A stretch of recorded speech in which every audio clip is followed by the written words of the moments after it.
Hello dear viewers, my name is Niels Kemp. And I'm Mike. And you are watching the first video in a series of 3. And today we're going to talk about the PENTAX K-3 III. Let's go.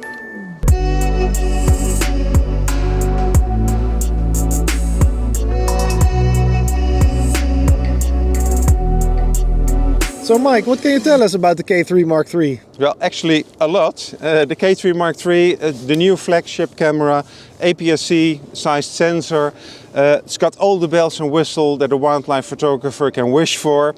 One of the first things that comes to mind when I think about the strengths of the K3 is the big viewfinder. It's large, it's bright, it's comparable to the viewfinder of my K1.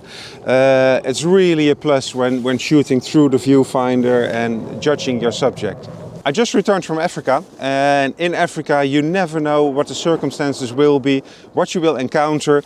And like the Z1P, the old analog Pentax, I've been shooting a lot in the P mode, the program mode.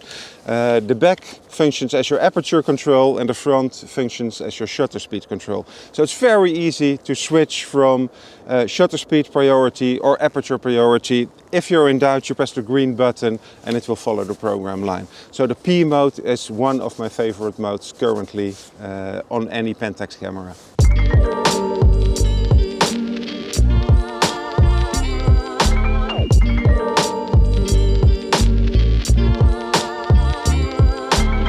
And also, in typical Pentax fashion, the K3 III has got a lot of buttons that you can customize.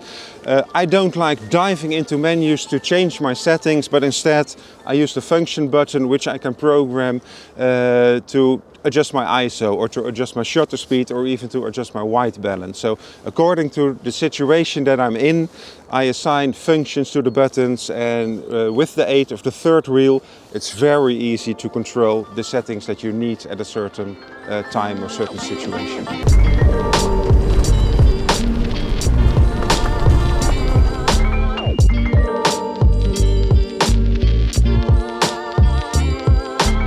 Of course, we're not only going to talk about all the nice features of the Pentax systems today. We are out and about. As you can see, the light is pretty nice, so we're going to take some photos as well. So I think it's time to move locations, and Definitely. then we are going to dive deeper into the world of the K3 III. Yeah, I saw a great spot over there, so let's go. Let's go.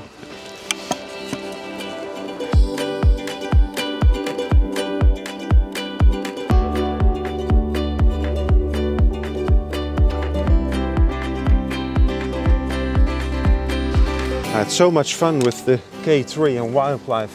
The autofocus tracking that the camera has is really amazing. It's pinpoint accurate and it keeps following the subject. So compared to the K1, it's a huge improvement.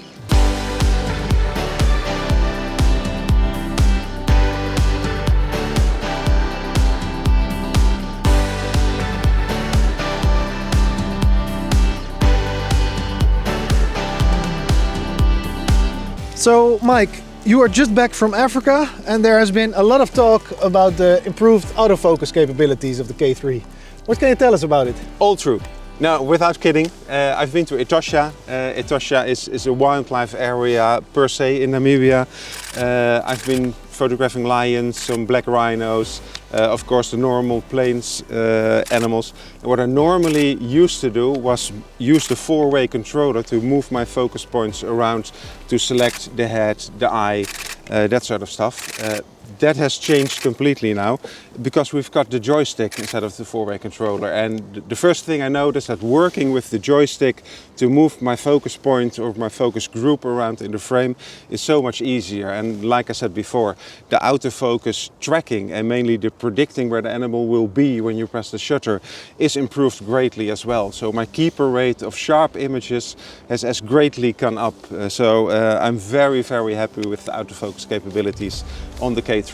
And if this is a promise for future models, I'm a happy Pentax photographer.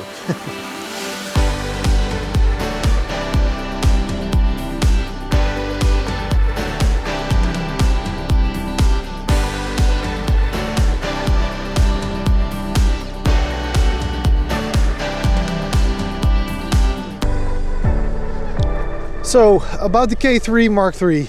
We've been talking about it being the APS-c flagship, great autofocus, very versatile, high ISO.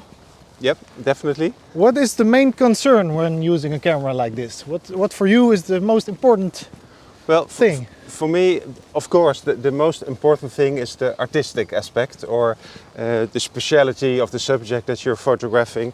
But in the end, it's all about image quality.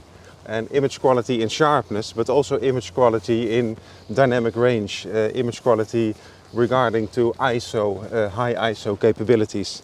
And the K3 delivers excellent. It's a step up again from the previous model, the Mark II.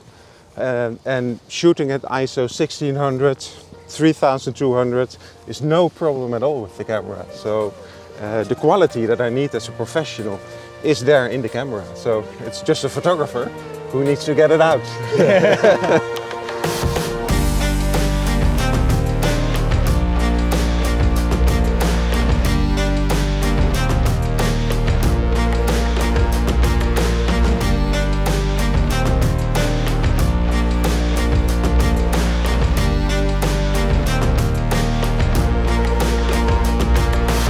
So Mike, to conclude this video about the K3 Mark III, what is it you want people to know about this camera? Well, for me, I've been using the camera next to the K1. They were both in my bag. I didn't have a setup plan, so I was just judging the situation, picking them up. And without a surprise, of course, the K3 Mark III quickly became my camera of choice for wildlife and moving subjects. It's got a huge, bright viewfinder. The tracking capabilities are very nice.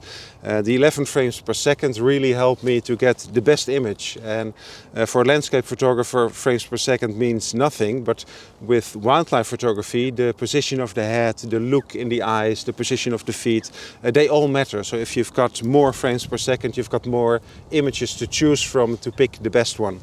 Apart from that, you can customize the camera to suit your own needs. Image quality is excellent. Well, for me, the feeling is it's like a real photographer's feeling. It gives so much joy to use it in the wild. So, yeah, just go for it, I would say. And with that, we conclude this first video in this series of 3. If you are interested in the PENTAX K1 Mark II, you can click on the next video. Or if you are interested in the PENTAX system as a whole, you can click on that video as well. So for that, thank you for watching, and we'll see you in the next video. See you in the next one.